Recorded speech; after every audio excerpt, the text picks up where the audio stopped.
From hotspots to hidden gems and lots of local flavor, it's your guide to LA the unscripted way from West Hollywood's legendary Barney's Beanery.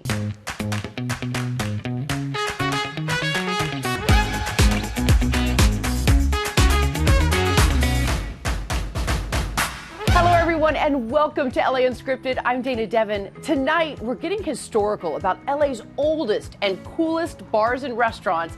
And we're kicking it off with a classic, Barney's Beanery. 1927 is when this hotspot first opened, and for almost 100 years, they've been a celebrity who's who of who knew.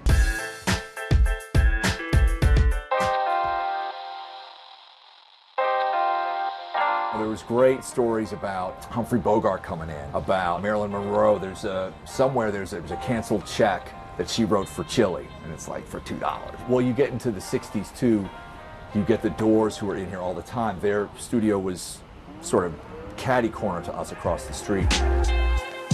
John Anthony started the business from a very humble beginning. It was always a casual, come as you are kind of vibe. His nickname was Barney, that's what everybody called him. So he named the restaurant Barney's Beanery. Beanery sort of meant eatery, but it also referred to the beans in the chili, which the chili first thing on the menu, the thing that runs through the entire menu. You can get chili on anything.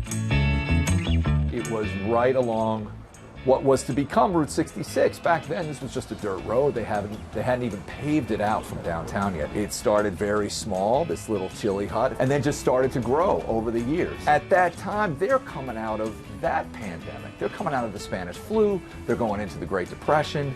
There's just a whole lot of people who are sort of need kind of a little more what we need now, which is just a little compassion from one another. When the current owners came in, they sort of knocked down kind of some of the walls a little bit, made it a little more open, added these wonderful collage tables. We've got all the decoration up, some of it dating back years and years and years. That name now, for people who come to Barney's, it's synonymous with good times, this big menu, sort of a raucous, beer drinking, hanging out, watching sports. It's just all those things are now defined by that name. We've got something for everybody. Our menu's so big. There's so many different things going on in the restaurant. We're a bar, we're a restaurant, we're a late night hangout, we're a breakfast place. We do so much. You can get, a burger at 10 a.m. You can get waffles at midnight. We're real fortunate that with the wonderful staff that we have and the really loyal customers that we have, we've been able to keep it going. We're making it through. Over this past weekend, we had a great football on this weekend. And I was talking to some of the regulars just about the past couple of years, and they were looking around and it just felt like old times, And we were talking about who was winning the game, and they were like, who's winning right now? Barney's is winning. We're all winning, because we're inching along, but we're getting back to what is normal for us. And that's a really sort of special thing. And people who haven't been here in years, it's a thing that you can count on, and we like being that. And you'll also find about 45 different kinds of chili here on the menu. But if you want to eat your chili where Walt Disney liked to eat lunch, we're revealing Chili John's and the sauce they call the Bucket of Death. I'm Steve, I'm the owner of Chili John's, and I'm here to reveal to you one of the oldest chili recipes in America. So Chili John's is the oldest continuously operated restaurant in Burbank, California. It's been here since 1946. Walt Disney used to eat here. Even before he became famous, his favorite food, in fact, was chili. Another old-time Hollywood celebrity that was known to eat here was Howard Hughes. So our logo was trademarked in 1902, so it's before Coca-Cola. We're the second restaurant for Chili John's. The first one opened in 1900, and prior to that, Chili John was selling his chili out of the back of a horse-drawn carriage. He also invented chili on spaghetti, which is a huge cultural thing in the Northeast. Chili is a preserved food. It's an oil-based food. At room temperature, it actually becomes solid. When you add water and sugar to the chili, it instantly begins to spoil. So you could keep this forever. So it's preserved, and in a refrigerator or a freezer, it basically lasts indefinitely. So the cowboys used to make it, and they used to roll it up into a big strip when it was becoming solid and keep it inside their bedroll in a piece of wax paper. And it would be like a sausage, and they would cut off pieces of it and they would melt that down. Is this the vat? This is the vat. Look at just this thing. Yeah, this is unbelievable. Yeah, this is a 65-gallon pot. Right now it's got about 450 pounds of meat in it. Is there a secret way to stir? Am I doing it right? This batch here is just finishing up. This is 24 hours. We have a lot of celebrities come in here, a lot of directors and people from the movie industry come in here. We were actually in Once Upon a Time in Hollywood. I did recently get to meet Snoop Dogg, and he liked my chili fries with Fritos on it so much he said I'm allowed to name it after him. I don't want to just make any chili cheese fries. I want to make Snoop's favorite. Can you teach me? Snoop Dogg's Double Dizzle Fries. Yeah. Snoop Dogg's Double Dizzle Fries. You want to get a big handful of cheese and you want to put that all over the fries. Then you're going to want to put 2 scoops of that on top. Gotta put Fritos, of course. Oh my God, you have to. What's better than Fritos? Snoop, I'm so sorry, but I'm changing this to the Dana Double Dizzle chili cheese fries. All right, Dana, I have my dare for you. Do you want to try a hot sauce from the bucket of death? We're going to start out with Tabasco sauce, which is always a good base, which is mild. So we're just going to start with Tabasco sauce. Okay, just Tabasco, just for comparative sake. Okay. I love Tabasco. They're going to move up to Dame's Ultimate Insanity, which is going to be moderate. And that's just the medium one? That's just the medium one. That one's about 1,000,000 Scoville. I've done the medium one, and it's still on fire on my tongue, and that's only 1,000,000 Scoville. So this one is 5 million. So I dipped a toothpick. Wow, it gets hotter and hotter and hotter. Woo! Warning, do not consume directly. I did it. Data dare completed. This is my favorite pie, lemon pie. Oh my God, I can't wait to try it. Okay. My nose is running from the hot sauce. That's incredible. It's like light and fluffy and airy. And for 1 minute, I forgot about my hot tongue. Delilah, thank you so much. That's why they chose it, because it's delicious.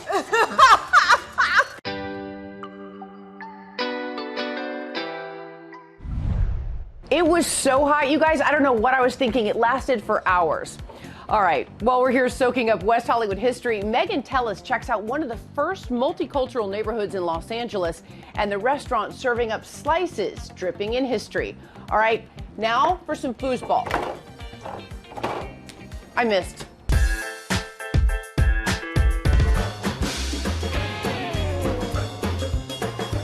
Los Angeles is so spread out, and people don't know much about certain areas of the city that are important. Boyle Heights, it has a great long history of multiculturalism. One of the first multicultural neighborhoods in Los Angeles. You had African Americans, Jewish Americans, Mexican Americans. They call it the Ellis Island of the West Coast. What year are we talking? This is a turn of the century into the 20s, but also there's a rich musical history here. When we look around, we're at the Paramount. I've learned a lot about the Paramount. I keep saying if these walls could talk. In 1939, the famous jazz musician Basie, one of the architects of big band jazz, played here. And he crossed the color barrier. African American could only play in South Central. In the 50s, Celia Cruz, Tito Puente, the Salsa Stars. And the 60s, Stevie Wonder, the East Side Sound, East Side bands. They were very popular in the mid-60s, like Cannibal and the Headhunters. What do you think it is about the space and its location in Boyle Heights? Well, it's right in the center. Mott and now it's Cesar Chavez. No other ballrooms like this. And how cool to have a building that's nearly 100 years old, right, still standing, right, and breathing in new energy, right? Right. And what's downstairs? Brooklyn Avenue Pizza Co.? So how does that come into play? Well, the owner, Frank Acevedo, he wanted to open a restaurant downstairs. People could dance up here and party and then go down and have some pizza. Damn. Chef George, for you, the experience, I look behind, I see all of this dough, I see the big old oven. What's the experience like being here? It's very fun, actually. I always treat my dough as a canvas. We're making it from scratch. It's a 4-day fermentation. It really dedicates to what this building used to be, which was the Jewish Bakers Union. And to be able to make dough from scratch and home it really represents the past to the future and the present. You were mentioning that in the 90s, the Paramount and everything within the Paramount evolved, shut down, changed. Was there a moment that you did not think the Paramount would ever come back to what it was? Yeah, I wrote an article in the LA Times about Boyle Heights, and I wrote about the Paramount Ballroom and its history, the neighborhood, you know, the multiculturalism of it. And Frank, the new owner, got a hold of it and called me up and said, hey, I want you to come on board and let's see if we can resurrect. Come to the Paramount, come check it out, check the website out, and come grub with me. I'll be here all day, every day. Salud, salud. Okay, a little Barney's trivia for you. So this is Quentin Tarantino's booth where he actually wrote his movie Pulp Fiction. How cool is that? Okay, when we come back, a hot spot where the food has been filling people with soul since the 80s.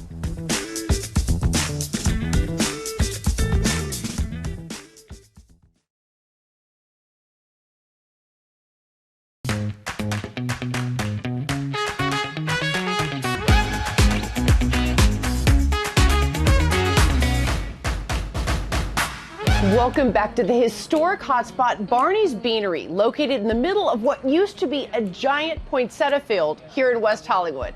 So what's the story behind all these license plates above the bar? There's a story behind it. Back then, when they were first paving out Route 66 and people were driving out west, and it was the Depression and the Dust Bowl, and they're looking to start their lives anew, some of them would come in and they'd want a hot meal and they didn't have money to pay, and he would take their license plate as collateral. And when they got a little money to pay the bill, they'd come back and get their license plate back. And some of them never came back. Well, it's not the kind of drink you'd find behind the bar here at Barney's, but it is the kind of drink you'd need after a night here at Barney's. Olivia De Bortoli has our sponsor.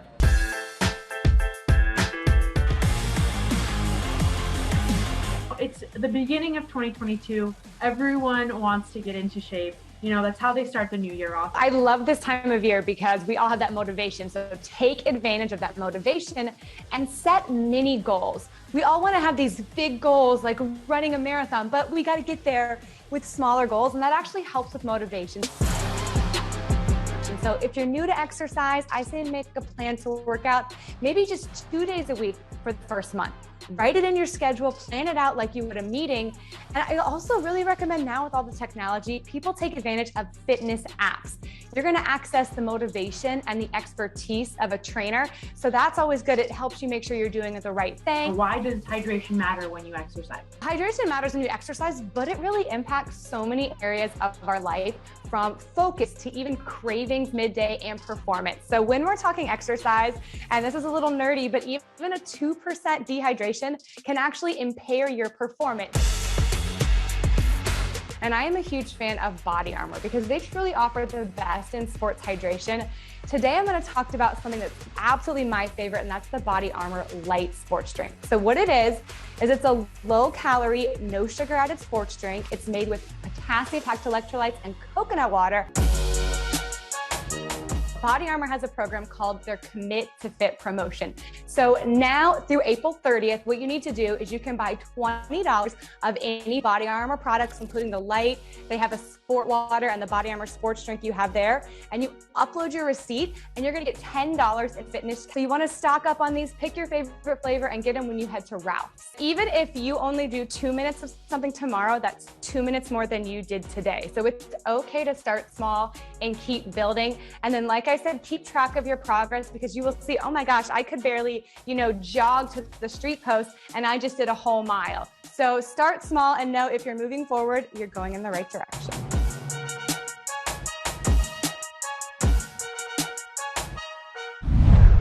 Thank you, Olivia. And if you want to work your way to that cocktail, they have got over 80 kinds of beer here at Barney's.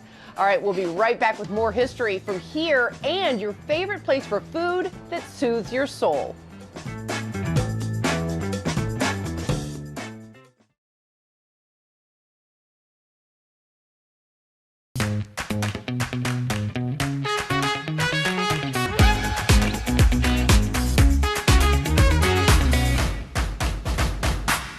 Welcome back to our LA Unscripted roundup of great places to eat and drink that serve history with a side of fries.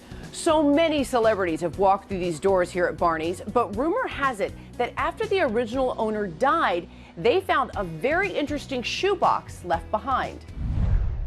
As Los Angeles and Hollywood was developing into a scene, you had people who were coming here and they were just starting off in the world. And he was the kind of guy who would, you know, some good regulars, some good customers, he'd lend you a little cash if you needed it.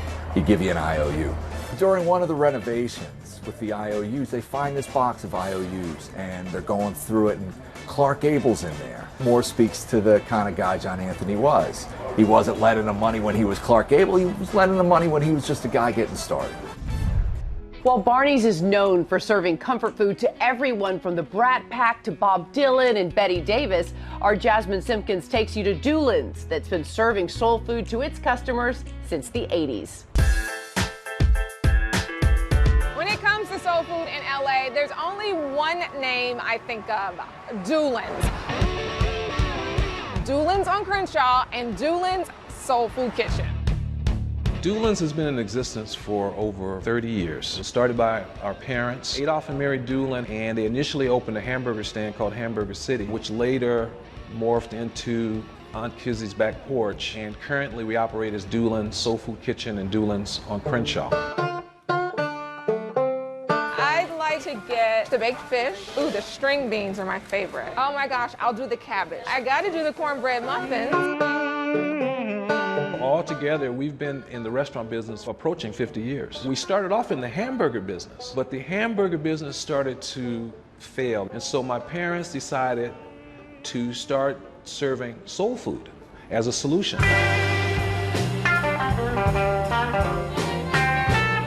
Some of the specialties that we offer are our fried chicken, smothered pork chops, and my favorite is the meatloaf. We do the traditional Southern side dishes such as collard greens, candied yams, mac and cheese, and our cornbread muffins are to die for. Made from scratch, mixed by hand. These were family recipes that were evolved over the years. My dad is from Oklahoma, grew up in a small town called Luther, Oklahoma, was raised on a farm, eventually migrated to Los Angeles with his family, and we've been here ever since. The Crenshaw location opened about 33 years ago, and that's the largest sit-down location of the 3 restaurants that we own. We opened this location about 20 years ago on the corner of Manchester and La Brea. So my brother currently runs this operation, and he's doing a wonderful job. What do we have here? Dulan's restaurants are expanding, and what we're doing is we're adding seating. We knew that the SoFi Stadium was coming, so we wanted to have seats for the fans. Sometime in late December, early January, we're going to open it. We've had a lot of celebrities over the years, from Denzel Washington to Little Richard was a favorite. A lot of the politicians, you know, the mayors of both the city of Inglewood and Los Angeles. We've fed just about everybody. Warren Moon has been a customer of ours for many, many years, going way back to the Aunt Kizzy's Back Porch days. He's been a really good customer of ours. We're part of the community. The food is delicious. The portions are large, and that was our dad's strategy, to give large portions of really good food. And if you do that, the customers will come again and again. Well, they didn't have TikTok when Barney's first opened, but if they did, Bob Dylan could have seen how he looks made out of carrots. I'm a graphic designer turned food stylist, and I take fruits, vegetables, anything edible, and plate high fashion looks on celebrity faces. Hi, my name is Ruby Perman, and I'm a food stylist from Dana Point, California. I am absolutely in love with your creations. How in the world did you get the idea to start doing this? During the pandemic, when it all started, I was looking for a creative outlet. So I took a photo of myself, I put it on a plate, and I made myself this mango dress. And the whole process was so satisfying and therapeutic. Then I started a TikTok account, and my first post on there was with Jennifer Lawrence. So the whole dress is made of a whole pomegranate. So the top was the peel, and then the dress was the all pomegranate seeds. And I even gave her a pomegranate hat. So when I posted that on TikTok, my first post went viral. One of my favorite things to do is to watch celebrities on the red carpet. And I just miss watching, them on the Grammys and then the Met Gala and the Academy Awards. I'm just, so obsessed with their big gowns. And so that's one of my inspirations, is just watching to see what the celebrities are wearing and then recreating some of their gowns. I know Chrissy Teigen saw hers and she reposted it. I'm just such a big fan of hers, and and I made her dress out of dumplings. Laura Dern actually reposted her chips and salsa dress. Celine Dion messaged me to see if she could share her Celine Dijon dress. If somebody wanted to order one of these, could they do that? Yes, of course I do. I've done a lot of custom art pieces, custom food styling. So yeah, just message me, email me, we can talk about it, your favorite food. My art can also be, printed on a plate or canvases and stuff like that. So I've done that before for people. Dana, I have a special surprise for you. For me? She said, what you know about us? Candy! Oh my God! And I love those candies. I can't believe that I get to be one of your creations. This is like an honor. We about to get it on. When we finally get back on the red carpet, you've actually inspired me. I'm wondering if we can actually make a dress out of candy, a real dress. I'll come and help you do it. And there's so much history right here on the walls at Barney's, so come make your own TikToks where legends used to mix and mingle. That is all our time for tonight. Where will we pop up next? You never know. We'll see you next time. Mwah.